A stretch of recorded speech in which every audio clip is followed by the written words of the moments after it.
back with example 4 on solving trig equations. In this example, you can see that we have some decimals on the right hand side, although the left hand side is still like a linear type of an equation. So our goal is to solve for the angle theta, and it also already gives us the restrictions for the angle theta is only between 0 and 360 degrees. So that means we don't have to add 2 pi k, or we don't have to add 360k at the end. Okay, so guys, in order to solve this equation, again, the steps are similar to what you would do if this was just a simple algebraic equation.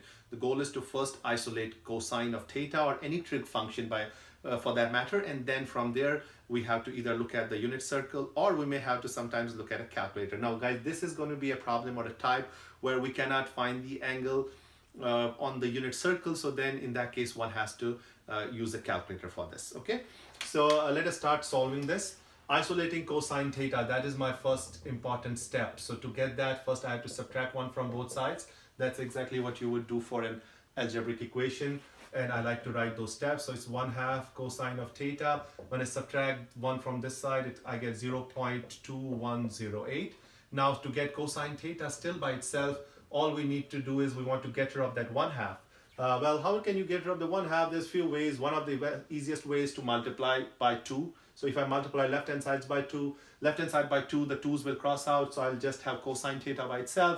But if I multiply the left hand side by 2, I also got to multiply the right hand side by 2 as well. So multiplying by 2 here as well as here, I get cosine of theta equals to 0.4216. Guys, that is what I get. Now, if I look at this particular equation, it is isolated. It is just by cosine theta by itself.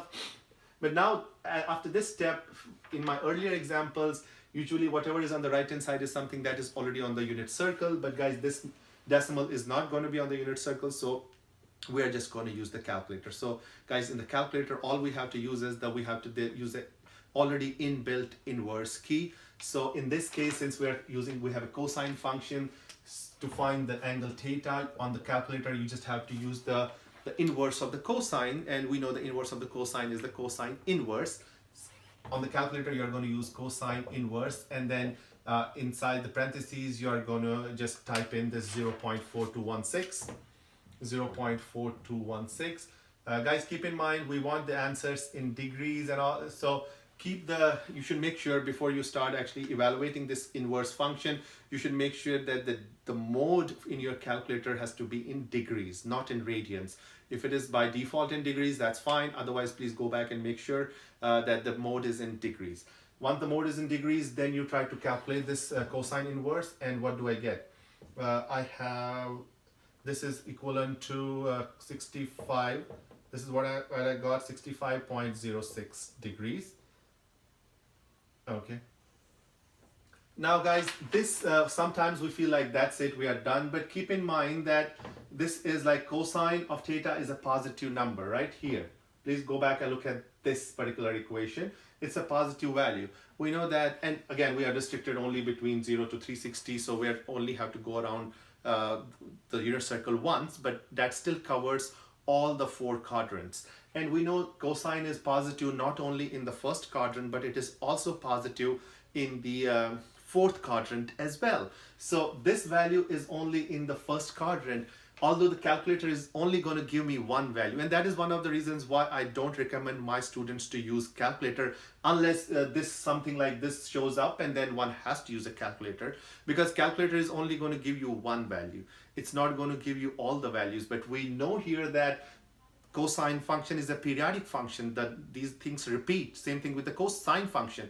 So if there's one value, there's going to be another value in 4th quadrant, because cosine is positive in the 1st and then 4th. And then these things are still going to repeat forever. But here we just have to restrict from 0 to 360. But guys, that means this is definitely one of the answers. And you can verify that. You can again go back to the calculator and do cosine of 65.06, and you will get something close to that.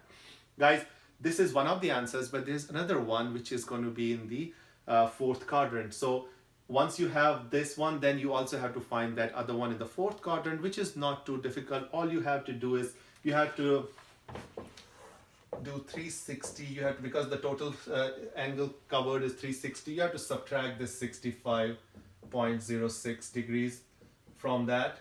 and we know that it completes one cycle in 2 pi radians or 360 degrees. So that's why we're subtracting from 360, and you just subtract this angle from 360, and what do I have? I get 294.94 degrees. So that means the theta has two values. One is in the first quadrant, 65.06, and the second one is in the fourth quadrant, which is 294.94 degrees. Okay, so you have to be careful. One has to be careful when you are trying to use a calculator to find or evaluate any of the angles. Once you find the angle, you cannot just say that that is the only angle. You got to go back to the equation and you got to ask yourselves, hey, this is positive. Well, in this case, it is positive. You already know that there will be another value in the fourth quadrant. So how do you find that? You just take 360 minus that in this case, and you get that second value. Okay, we know the cosine function repeats after 360 degrees, right? Guys, that is example number 4. So far we have covered 4 examples, 4 different types. In my next video, I'm going to show you some different type.